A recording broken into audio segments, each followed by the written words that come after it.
Hello and welcome to an exclusive episode of Saathi Talks, a podcast series where we dive deep into everything that shapes the world of education. I am Vijay Lakshmi, leading marketing at Tag Hive, a Samsung company, and the creators of Class Saathi. Class Saathi is an innovative classroom assessment and engagement solution that's empowering students and teachers across India. Today, we have a very special episode and an even more special guest. We will be decoding the Indian classrooms of the future. Well, yes, so the topic of discussion today is decoding Indian classrooms of the future. Joining us is Ms. Greshma Momaya, a highly respected education leader and parenting expert with over 15 years of experience working closely with children, educators, and school systems. She holds a bachelor's in human development, a PG diploma in school counseling from the University of Mumbai, and a certification in school leadership from Harvard University. She's trained over 2,500 educators, designed learning environments, mentored school leaders, and currently serves as a founding principal at Prarthana World School, Bangalore. She's also received appreciations like Best Preschool Principal, India South, is also a certified Microsoft Innovative Educator and represents India as an educational ambassador with international platforms like 100.org and Just Dubai. Grishma ma'am, I'm truly honored to have you on Saathi Talks today. Thank you so much. Thank you for a quick introduction, and I'm super excited for the conversation that we're going to have because it comes all from the experience and the conversations that I've had with teachers from semi-urban to rural schools. So it's going to be very very exciting episode. Right, so that's a massive experience that you come with. Well, ma'am, before we dive into today's discussion, could you tell a bit about your incredible journey in education? Like, how did it all begin? Yeah, so my journey in education didn't happen by choice, but more like a force. My When I passed out, when I finished my graduation in human and child development, I wanted to join the corporate world. My father had a different vision for me. Maybe he knew me better than myself. So he said, I don't want you to work in a corporate environment, but if you are okay working as a teacher, I have no problem. So that's where the journey began, working as a teacher in Mumbai.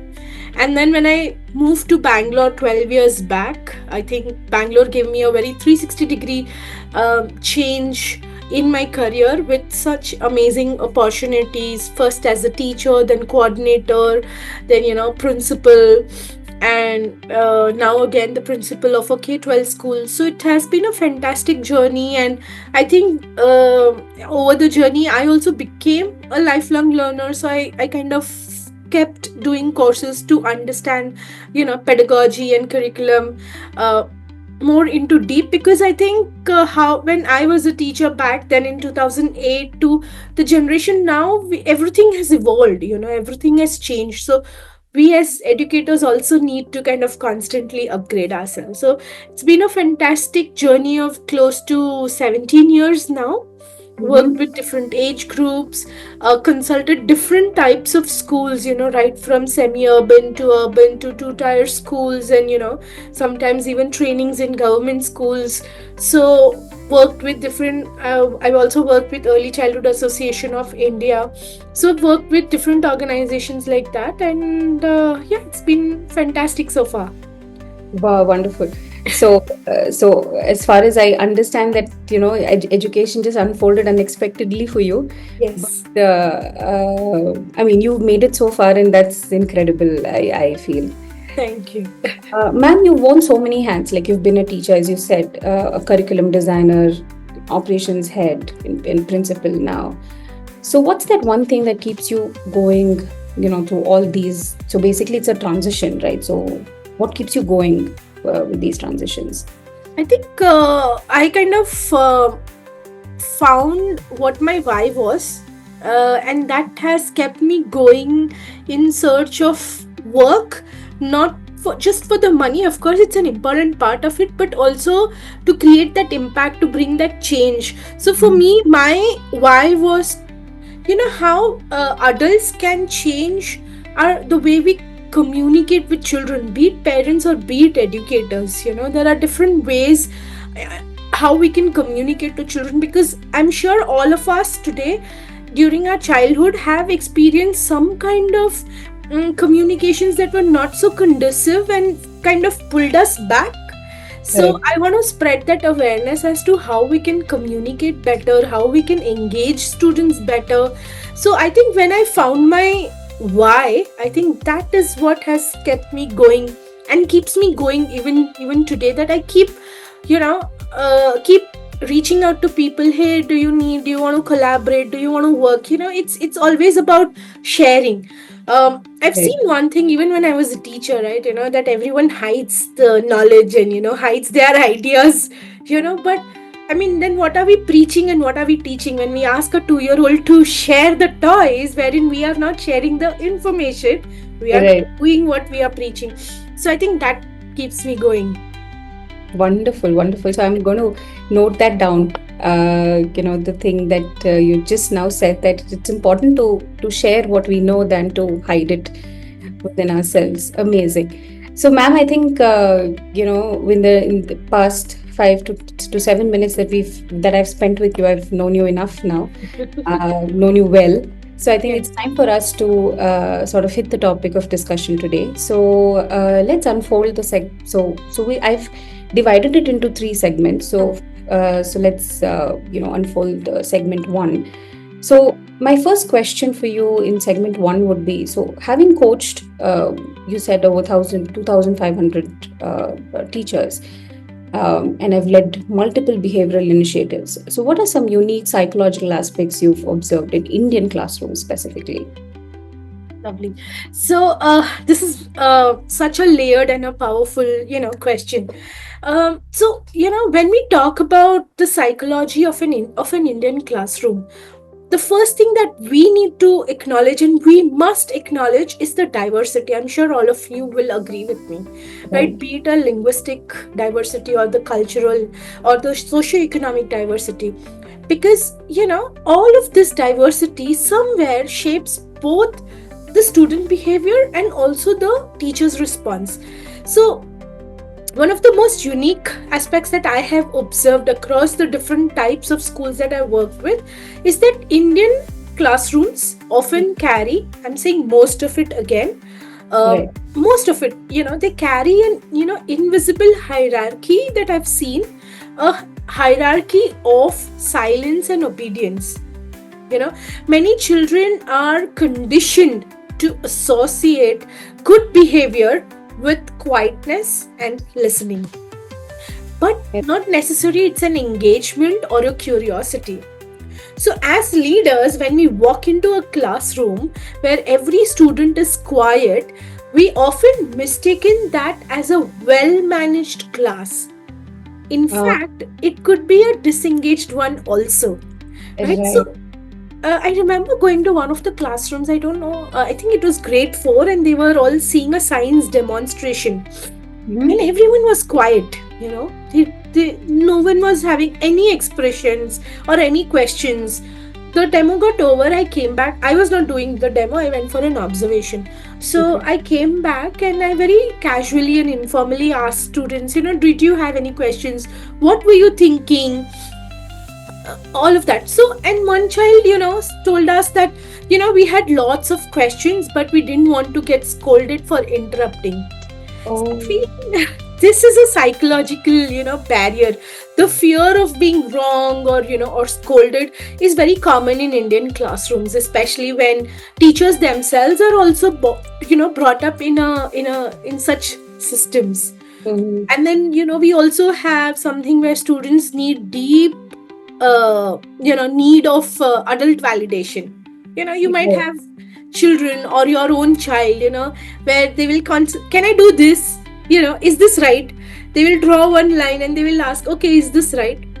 There is somewhere we are unknowingly creating that need of adult validation, and they need that constant reassurance from us. So that is one red flag that kind of we need to decode, and that's where the learner agency and the student agency come into the picture. And of course, the dynamics of labeling that we already know. So, a child who is constantly fidgeting is called naughty. A child who doesn't speak is called shy. You know, one who is students just per the outside behavior. yes, Right. right. And though these labels stick with us, and they become the child's inner voice, and slowly becomes their beliefs, and slowly becomes their identity. And this entire process, right from labeling to becoming their own identity, is very fast in Indian classrooms. But having said that, I also feel that Indian classrooms are full of relational richness, and the bond between teacher and student, if nurtured right, can have a transformative impact on the child. So I have also seen children who faced verbal abuse at home, but have really blossomed in school simply because teacher was listening more, or teacher created a safe zone. So yes, there are certain psychological aspects that we need to decode and work on it, but there is also goodness in Indian classrooms that we need to hold upon. So I generally feel that the future of Indian classrooms lies in recognizing these patterns, Correct. and then intentionally disrupting it or breaking it, and then further nurturing our students. So that's the way forward for us. Oh, right.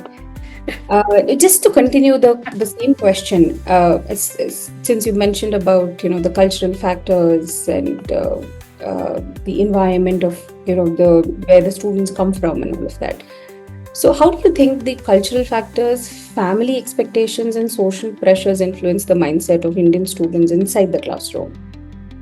Okay, so again, in India, a child doesn't enter a classroom alone.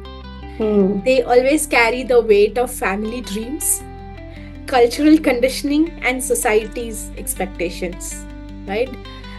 I am not a doctor, but I will ensure that my child becomes a doctor, or I am a doctor, so I want my child to become a doctor, right? So it always comes with a family's dream. I would rather put it across that way. They never enter alone.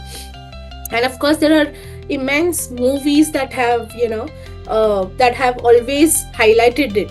So take the film Tare Zameen Par, which is so evident, right? I mean, Ishan was not lazy or dumb. He had dyslexia, but his brilliance was missed because of the system, or even his parents are looking just at the marks. Yeah. And that's not just movie or a fiction. It's a daily thing that is happening in so many houses and classrooms, right? So I remember meeting a grade 6 boy who was amazing at art. Like, he was really good and he could express himself really well through art. Suddenly stopped drawing because someone told, one of his family members told him that artists don't earn so much as engineers do. And the child stopped drawing, So family's dreams, societal expectations, everything plays a role. And today, again, when you say culture, so what happens is, in our culture, we all say Guru is God, right? So when I am conditioned that way, that Guru is God, I am so hesitant to question or even express my confusion to the God. Right? Because how do I question God? I have no right to question the God, right? And how can I say that the God is saying something and I am not understanding, which means I have a problem? So that is where I felt that cultural thing of Indian culture of Guru is God. I'm not saying it's wrong, but it does has its impact on the way children communicate with teachers. So that is one thing. So I think we need to kind of somewhere change the narrative that it's okay to ask questions to anyone. you know. Right, I'm not right. saying we stop saying guru is not God, but Hmm. it's okay to question. Question. Yes. Yeah.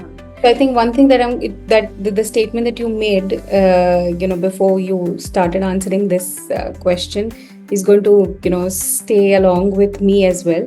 Is that the student never enters the classroom alone. That very simple statement, but has a lot of meaning to it. What mindset shifts do you think are necessary among teachers to Hmm. foster healthier, more inclusive and more engaging learning environments in the classroom? I think the biggest shift needed in Indian classrooms, and even I would put it across Indian homes, okay, because children are there at home and at school, is, from control to connection, Right, from right, having the control of their learning, of their discipline, to connection. You know, right. uh, many parents, many I have observed, this is a very very personal experience, many parents whose children have studied in in below grades, like in primary years, in Indian boards, uh, when they move to international boards, Mm-hmm. what happens is they find it very very like they because they don't have the control of the child's learning, they feel Mm-hmm. nothing is happening. Oh, Yeah, okay. that is one comment that we keep hearing, is that ये तो कुछ नहीं पढ़ाते हैं, ये school में तो सिर्फ खिलाते हैं. Or Ah, it is because they, as adults, we don't have the control of the child's learning. Vis-a-vis in Indian boards, in Indian school boards, everything comes in detail, right? The question answers are there, they are copied, everything is there. So yes. the parent feels more into control of their child's learning. So that is one mind shift. Even teachers, if teachers also want to control the class, we say manage the class, teacher needs to control the class. Those are the lines that, as school leaders, even when I was when I became a new school leader, I have used those terms. Why are you not able to control your class? We don't Mm, control, we need connection. So that is one major mind shift that we need to change, the words that we are using, because today's children do not respond to when you say that because I said so you need to follow this. They'll not respond to you, they'll not even come close to you. But if you say let's all figure this out together, oh, they'll be yeah, completely engaged with you. So right. the mindset of shift will happen when we start shifting our words. Words. Yes. With That's the more words. important. So and of course, I have like 3 pointers for this question, because I felt these mindset shifts are very important. First, again, the second mindset would be, from I teach the syllabus to I want to reach children, because teaching syllabus is a different thing, and then connecting it with the child's life, these are two different things. Right. So this mindset shift from coverage of portion is not as important, but whatever you have taught, are children able to connect in their real life, that is more important. So that's one thing. From marks to mindset, again, nowadays the ICSE results are out, the CBSE results will be out soon, and we see that often the toppers are rewarded, right? This many percentage, this many scores, I'm nothing against it, but in all of this we forget to notice the children who have tried almost 10 times harder than these toppers just to pass, and that could be for any reason, right? So when we start celebrating efforts, resilience and questions, that's when we build a more inclusive or engaging classroom environment, right? It's so powerful. So Yes. this is something that is important. I'm saying yes, the toppers have to be celebrated, but equally the children who have tried and tried and tried also need to be celebrated. We need not miss out on those children. Yes, definitely, ma'am. I agree with you. Very Yes. beautifully put together. So, what patterns have you seen in student attention spans, motivation levels, and in their classroom participation, especially with today's students are usually distracted with their devices or tech, and so as we are in a fast-paced world. Yes. So I will just, shift a little bit from the word distracted, because I mean, as per my knowledge and whatever I've understood, I feel today's students are not distracted, but I would put it across, they are overstimulated. Right. Okay. Yeah. And also what happens, see, they have the attention span, because if you play a movie, they are able to watch it for 2 hours or at least 1 hour, right? Or if you give them the phone, they are able to focus there. It's Right. the classrooms that they are not able to focus. So I would put it across that today's teachers or school leaders are actually competing with Instagram reels, and with the games and with the YouTube shorts, and these algorithms that give them instant gratification. Yes. Correct. So yes, it looks like that attention spans are shorter, but it's not because our students or children cannot focus. It's because we as teachers or school leaders haven't adapted how we engage them. Because those Instagram reels or videos are able to engage them, but we are not able to engage them. So I would like to take that blame on me rather than putting the blame on the child that you are not able to focus. What have I done differently to ensure that the child is able to engage or focus? I'm still teaching from the textbooks. How about if I kind of make it into a game and teach them? A lot of difference, because I remember going to a grade 9 classroom, and they were doing algebra. I don't remember the topic, and then the teacher made that into the cricket average scores. How do we calculate the average scores of the batsmen? And immediately the class was buzzing, and there were discussions happening, and so I think making learning relevant will automatically make it more engaging for students. Because attention is now cyclical and not linear. We cannot expect a student to sit still for 40 minutes. Tell teachers during my trainings that there's a method called 7-minute learning sprint, where you teach for 7 minutes, then you give them 2 minutes of reflection break, where they are reflecting on what you have taught. And when teachers tried this, the engagement was going up and up. So micro moments would work better than monologues. We just talking while will not work. Moving to the second segment, what are some practices schools can adopt to make participation in classrooms more democratic and inclusive for every student? So first, let me just give you one-liner about a democratic classroom. What does democratic classroom look like? Because it's just not about letting everyone speak, but it's about ensuring that everyone feels safe to speak. These are two different things, because you will give everyone a chance to speak, but not everyone feels comfortable speaking also, right? So I think it's to ensure that everyone is feeling safe.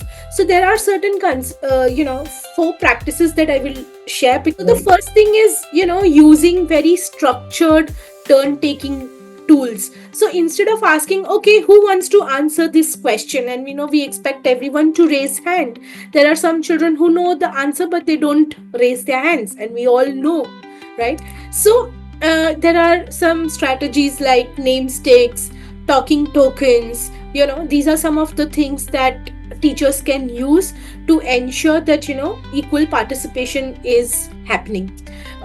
You can value different forms of participation. So why always expect children to answer verbally? You can ask them to even draw, ask them to write. So you are asking them something and giving them option to choose the medium of how they want to express. Right. So that makes it also one way of making democratic classrooms.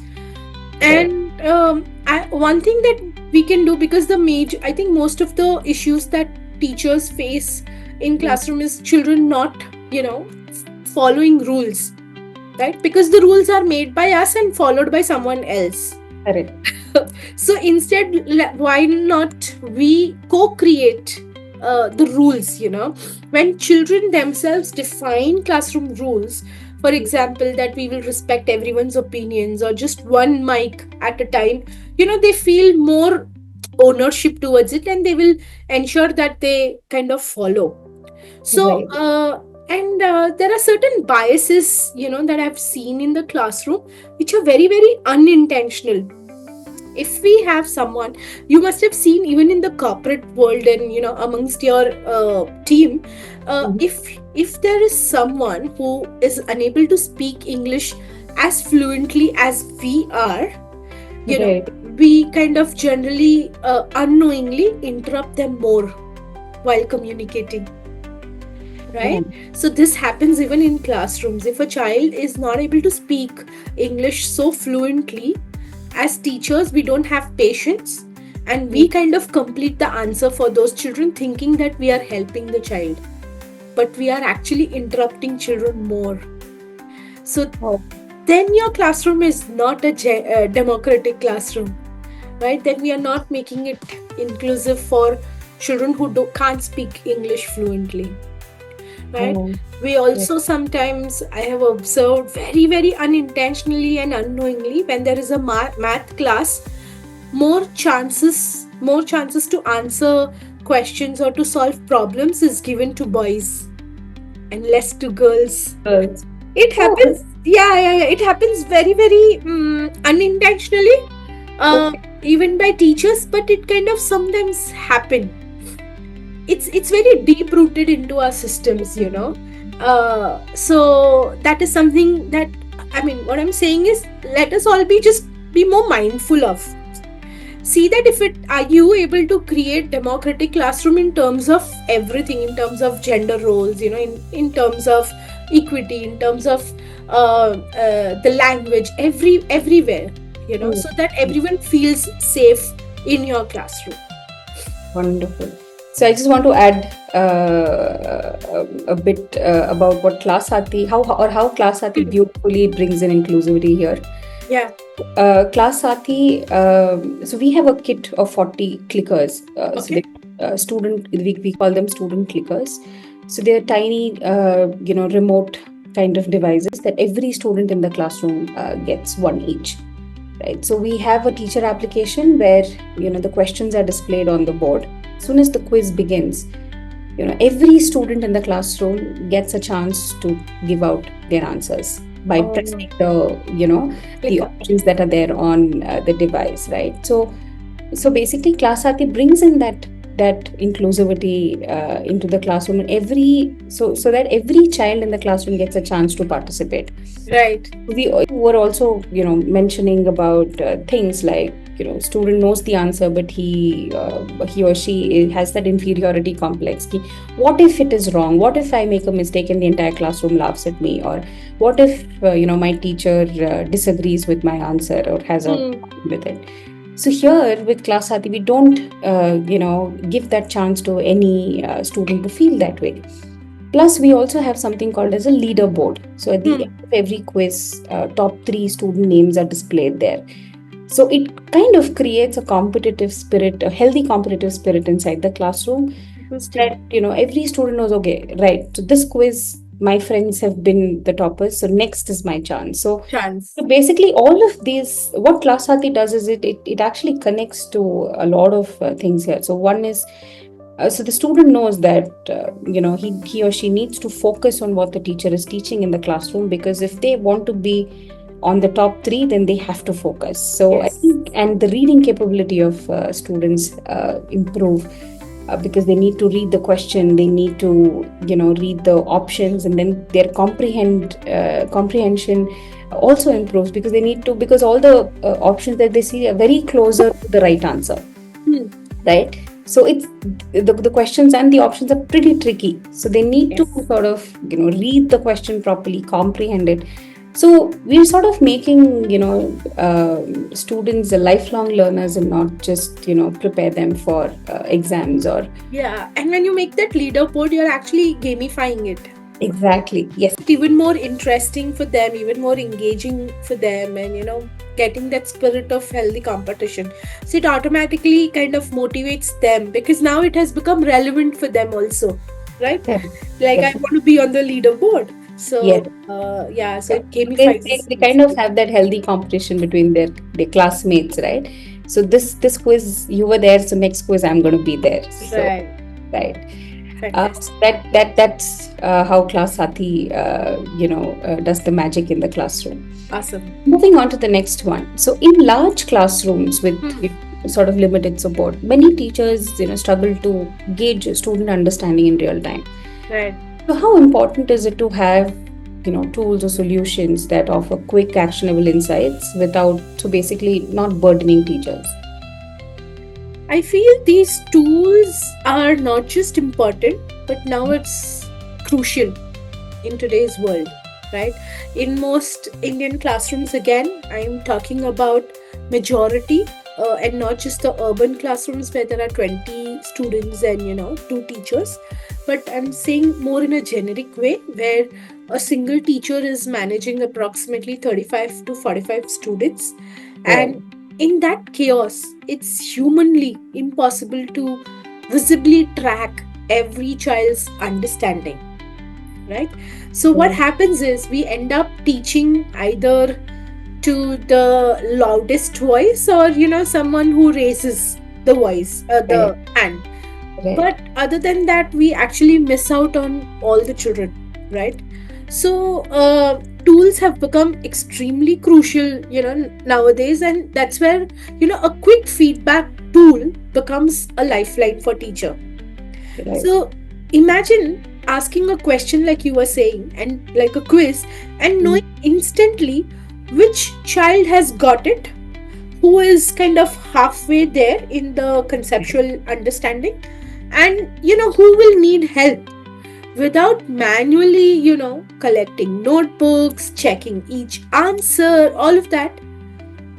That kind of insight lets or allows teacher make Mm. more smarter decisions in real time, and not wait until exam, or wait until the notebooks are corrected to clear the concept. Yeah. I think that's where the tools have become so crucial, because they help uncover the child who always keeps nodding but doesn't actually understand anything, and the one who has grasped the concept but never volunteers to speak.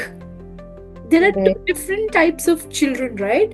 So we Right. often miss out on them. So with real time response systems like how Class Sathi has, teachers can do more focused reteaching, so she can make groups of children better, and Right. ensure that no one is left behind, and all of this without adding more paperwork or stress. I Right. think nothing better than this, because in reality, teachers don't need more jobs or more work to do. They just need smarter ways to do what they already care very deeply about, which is reaching out to every child. So Yes. these tools, I feel, are genuinely become very crucial in today's classrooms. I agree with you. Moving on to us a third segment, which is, we talk about technology and innovation in classrooms. So when we say smart classroom, so many of us imagine that, adding screens or gadgets into the classrooms make it more smarter. But what, in your opinion, really defines a smart classroom? For me, if I have to put it across three important things that makes a real smart classroom, is a technology that makes learning more personalized, more engaging, and more meaningful. If technology is kind of taking all three of it will make a classroom a real smart classroom. And I think what it truly means is more like an adaptive learning. So Mm. a smart classroom will actually meet every student where they are, Okay, because that is something that sometimes as teachers we miss on it, right? Because we'll start from what the textbook chapter is saying, but not from where students are. And Right. so adaptive learning, if the when I say personalized, it's more like an adaptive learning where it's not about one size that fits all. So technology should help identify what an individual student is needing, Mm. whether that's more practice or more advanced content or different ways of presenting the same information. And of Right. course, like we spoke, a real time insight for teachers. So if you are again wanting to make it more engaging and meaningful for children, the teacher should have the real time, insight. Yeah. So I feel this is the technology which is able to provide all of this, the real time data, the adaptive learning, which is more interactive, where students are, it's more student centered learning. I think this is the kind of uh, technology that will make a classroom a real smart classroom. Wonderful, ma'am. Yes. So, as a principal and a school leader, you're often responsible for choosing the right technologies for your school. So, what are the Yes. key factors that you consider before introducing any such technology or any solutions to your classroom, to your So, class? yeah, so it becomes extremely important for us to evaluate whether the technology solution is supporting our educational goals and, addressing real challenges in the classroom. So, here's how I look at it. First is ease of use and teacher training, right? It has to be very very the easy for teachers to use, to understand, without making them feel very overwhelmed. Oh no, one more technology or one more chore to do. So I consider how quickly teachers can get trained and start using the tool effectively, because after all we want them to focus more on teaching and not troubleshooting the tech issues. Let's be kind of Right. very open about it, right? True. So that is one criteria that I look at. Second is alignment with curriculum and pedagogy. So for example, our school follows Cambridge curriculum, so the tool must align with our Cambridge curriculum, or the teaching methodologies, and it should basically enhance the learning outcomes, whether it is through facilitating deeper engagement or personalized learning, or even an efficient assessment. So this is the second checklist that I have, second criteria that I have. And of course the language support. Like I said, in a country as diverse as India, we face we know that children do come from different language backgrounds, and when you go to semi-urban and rural schools also, we need tools that cater to multiple languages. Mhm. So that's the third criteria that I look at. And accessibility in low infrastructure settings, because not every school has a whole or a you know full built Right. infrastructure. So that is also something that I look at it, because high speed internet devices might become a little limited in some of the schools.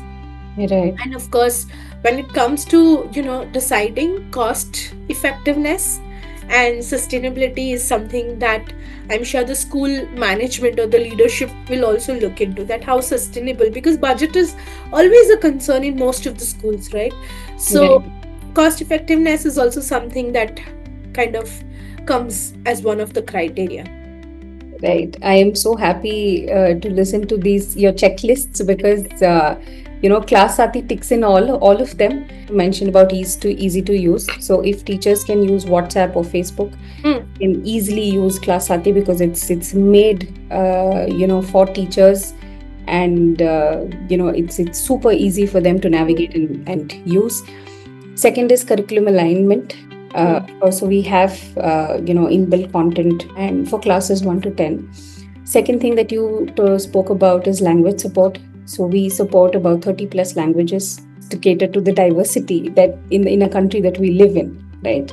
Third is accessibility and low infra settings. The beauty of Class Sati is it seamlessly works on any device. It works on your laptops, it works on your desktops, it works on smart boards, even a simpler projectors if your schools have it. It works very very seamlessly on any operating system and on any device. Beauty of Class Ati is it works seamlessly without internet and electricity, and that's the beauty of it. Oh, Yes. brilliant. Yes. So uh, right before that, so that's the magic, of Class Sati, which is why we want every school and every educational institute in our country to implement Class Sati in their setting. Right. So before we wrap up, if you had one wish, for how Indian education should evolve over the next 5 years, what would that be? Okay, yeah, of course, this could be almost like a dream. But what I would want is the modern technology with, how do I say, with the ancient wisdom when it comes to that. So when I say modern technology, of course, tools like Class Sati, that helps in, giving them more information and, making it more engaging and, all of that. But having ancient wisdom also means, all are where mindfulness comes into the picture, self-regulation comes into the picture, all of this coming together is a wish that I have, so it will actually revolutionize how we teach and engage students, because see, we need tools, of course, technology to learn better, but what we also need is our minds, our emotions have to be settled in. We need to be more mindful, we need to be more calmer, we should know how to regulate our emotions, because and if we are able to do this, it's almost like creating a balance. So that's why I would like to blend modern tools with ancient, wisdom that is happening day to day. It's not like one of the subject or one of the thing, but in every interaction, like how you need technology for every subject, right? Whether it's math, science, language, you will need technology. Similarly, in every class, there should be reflective practices, there should be mindfulness, meditation. So I think this, if we are able to do it, I mean, this is a balanced approach that will ensure that we just don't create future ready students, but we create a very whole, balanced individuals who are not only intellectually capable, but also emotionally and mentally resilient. So the best of both the worlds is what I want in Indian classrooms. Wonderful, wonderful. Grishma ma'am, thank you so much, and not just for being here, but for bringing your incredible experience and your contagious passion for education to this conversation. Well, what I want to say is every word you shared today was filled with insight, care, and inspiration. I think I would want to bold the word care here. It's no wonder. I mean, you're a guiding light for so many educators and parents across the country. Your journey, I think, from teaching tiny tots to leading institutions is a reminder that true leadership in education comes from love, learning, and the courage to innovate. Yes, so Yeah. true. Absolutely. I feel so lucky to have had you on Saathi Talks today. Thank you. Do you have anything to share? I just love the whole conversation about it, because this is what we need in our today's classroom. Yeah, curriculum is there, pedagogy is there, but unless we have real-time discussions and real-time discussions on real-time challenges of what teachers are facing, what students are facing, what parents are facing, I think we won't be able to move forward. You can have the best of curriculums and pedagogies, but if you don't have the tools, be it your modern and your ancient tools together, think we won't be able to move forward. So it was a very, very insightful conversation, even for me, because when we have these conversations is when we are also made to think, and you get ideas, oh, we can do this or we can do that, Right. in the classroom. So it was Very. amazing. I had a good time. Thank you, ma'am. So I also had a very good learning session with you. It was actually kind of a eye opener for me as well in few places. The line that I'm going to go back with is that no student enters the classroom alone. So yeah, so I think it was an amazing thing. It was an amazing eye opener for me, and of course to all the listeners who and those who are watching us today. So to all those who are watching this conversation, if you've enjoyed it, make sure to follow Saathi Talks for more such warm, real, and powerful conversations from the world of education. And if you're curious to see how Class Saathi is transforming boring classrooms to scoring classrooms across the globe, reach out to us today. We'd love to connect.